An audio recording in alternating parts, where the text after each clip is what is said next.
Hello and welcome to CNBC's Grow Your Wealth Special. I'm Sabrina Kang. Hello and welcome to Asia Market Wrap. I'm Sabrina Kang. Let's first check in on stories making world news headlines. It's important to realize that exit strategies can be limited. Private equity is a long-term investment. You may not get returns for 5 years or more. How big of a computer game geek are you? Well, here in South Korea, many kids play online for hours each and every day. We take a closer look at this multi-billion-dollar industry right after this break. It's 11 o'clock in Singapore and Hong Kong. This is Asia Market Watch. I'm Sabrina Kang. Before we get down to business, here's a look at the world news headlines. Lebanon's pro-Syrian prime minister, who was forced to resign last week, is set to return to his job. Omar Karami is faced with the task of forming a government of pro-Damascus allies and anti-Syrian opponents. In Iraq, police found the bodies of 41 Iraqis executed by insurgents in the Sunni-dominated area known as the Triangle of Baghdad. And Hong Kong Chief Executive Tung Chee-hwa is widely expected to announce his resignation today. Chief Secretary Donald Zhang is expected to take his place. I'm Sabrina Kang in Seoul. There's a lot of talk about the domestic economy, still very sluggish here in South Korea, but we are seeing signs that the financial sector is improving.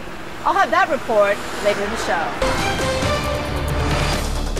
Welcome back to Asia Market Wrap. Let's get a recap of our main business headlines now. Tokyo Electron and other Asian tech stocks slide, tracking declines on Wall Street. Gloomy jobs data from the U.S. temper hopes about demand in the world's #1 economy. Today, business can make you or break you. Cron 4 Sabrina Kang minds your business every day. Basically, the FCC is prepared to enact sweeping changes next week that would allow one owner to buy many different media outlets in the same market, sparking new concerns that this could create media monsters. Well, those weak GDP numbers from Japan showing that the country is now back in recession, really sending Japan markets down today. The Nikkei lost 0.4% today after closing to 7.5-month highs the last two sessions. The rest of North Asia barely making small gains today, as you can see from this board. Take a look at this chart. Over the last 12 months, we have seen shares going up steadily. So BHP investors definitely happy with the stock. Today, the stock gaining. Wow, 46% jump in oil prices over the last 12 months. I don't have to tell you the world's oil majors are making money hand over fist as crude prices do surge. Earlier, CNBC's Maria Bartiromo spoke with Lee Raymond. He's CEO of ExxonMobil, the largest U.S.-listed company, and she asked him what he thought was the catalyst behind the rise in oil prices. The South Korean government believes better days are yet to come, but in order to be one of the world's leading economies, the country still needs to tackle serious issues like domestic consumption, foreign investment, and of course its relationship with North Korea. Sabrina Kang, CNBC, Jeju, South Korea. Hi there, everyone. I'm Sabrina Kang. Welcome to E! We're going to start off with Microsoft. Microsoft is taking aim against piracy in China. The tech giant has filed its first lawsuit against 3 mainland software manufacturers. Welcome to South Korea beyond its borders. CNBC recently traveled for 2 weeks from Seoul to North Korea to the APEC Ministers Conference in Jeju to take the pulse of South Korea and its emergence on the world economic, scientific, and entertainment stages. During the next half hour, you'll hear from some of the country's top leaders. We interviewed various Asian Pacific finance ministers in Jeju, including Han Duck-soo. He's the man in charge of steering the South Korean economy. Minister Han and other officials are trying to slowly change the way business is done in South Korea. The rain sometimes falls hard on legendary Mount Gumgang. 하나, 둘, 셋.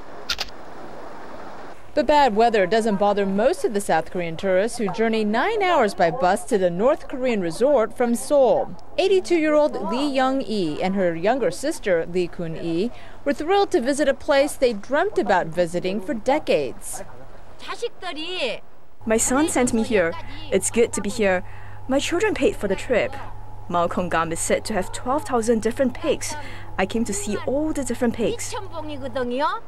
The North Korean resort, run by South Korea's Hyundai Asan, is massive, 491,000 acres. Just beyond the well-guarded fences, it's impossible to know if villagers are typical North Koreans, since access to them is limited.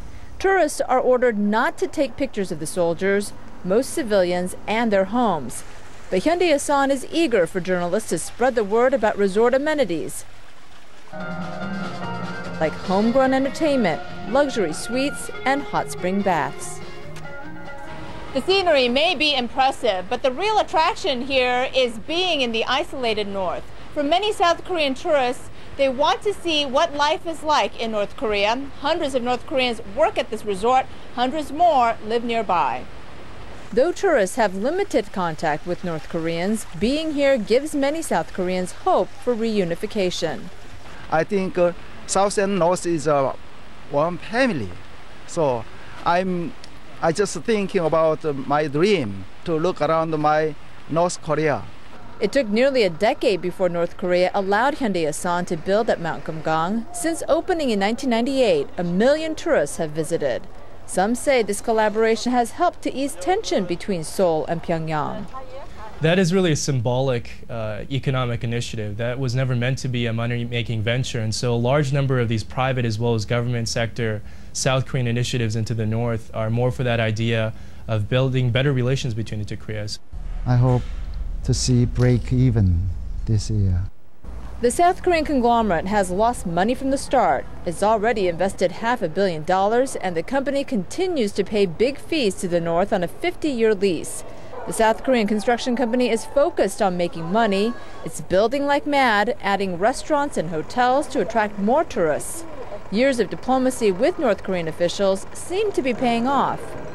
My chairwoman and the chairman of North Korea met, and they've agreed to open newly the mountain Baekdu area for the South Korean tourists, and also Kaesong area. But even after years of delicate negotiations and the massive cash infusion, Hyundai Asan knows there's no sure thing in North Korea. This upbeat welcome song greets tourists throughout Mount Kumgang Resort. But behind the scenes, a more somber tune. Hyundai Asan confirms that its tourism business in North Korea may be in jeopardy. North Korea is playing hardball, upset that the privately held company dismissed an executive favored by Pyongyang. It's an example that business and politics cannot be separated here. Though storm clouds may be gathering around the relationship between the communist government and capitalist developer, tourists still arrive at the busload, anxious to see part of their heritage and hoping that their presence will help unite a divided land. And the latest word we got from Hyundai Asan is that they are still in ongoing talks with North Korean officials to hopefully patch things up and continue their tours not only at Mount Kumgang but also new tourist spots throughout North Korea. I'm business reporter Sabrina Kang with a story on the dueling dolls. In one corner, the Bratz. The other corner, Barbies. That story straight ahead. As Corinna tries to tell us which doll she likes, Anissa is shaking with excitement. What do you like about it? The lipstick? No, the glitter. Glitter and gloss are making over the toy world. The girls with a passion for fashion. The wholesome Barbie image in the kitchen and as a dog lover just aren't selling as fast as the funky Bratz dolls. It's like a hip Barbie, you know? Hip is wildly popular. Bratz is now the fastest growing fashion doll. Barbies aren't selling as fast as they once did, but the maker of Barbie says they are not directly competing with Bratz. But you can see the latest Barbie model is a lot sassier, including a bare midriff. This year, bare midriffs and miniskirts will dominate the doll world. Barbie's maker Mattel says the famous perky blonde will be here for generations to come, but admits Barbie will change with the times. Bratz is targeting girls 7 to 12, but even little boys are attracted to the sassy set. Brian loves a Bratz boy doll. And it's not a Barbie. His dad doesn't freak out because it's a Bratz doll. It's not a Barbie. And the Bratz pack is so hot, the dolls even have this Target store employee speaking, well, like a Bratz fan. And they're just totally cool. And people just totally love them and the way they look. And so they're just selling like crazy. Like totally. Like totally. We like that too. At 4 years old, these cousins teach the $25 billion toy world. Oh, look at me, Daddy. Tastes, no matter how classic, definitely change over time. Come on, Sabrina Kang, KRON 4 News.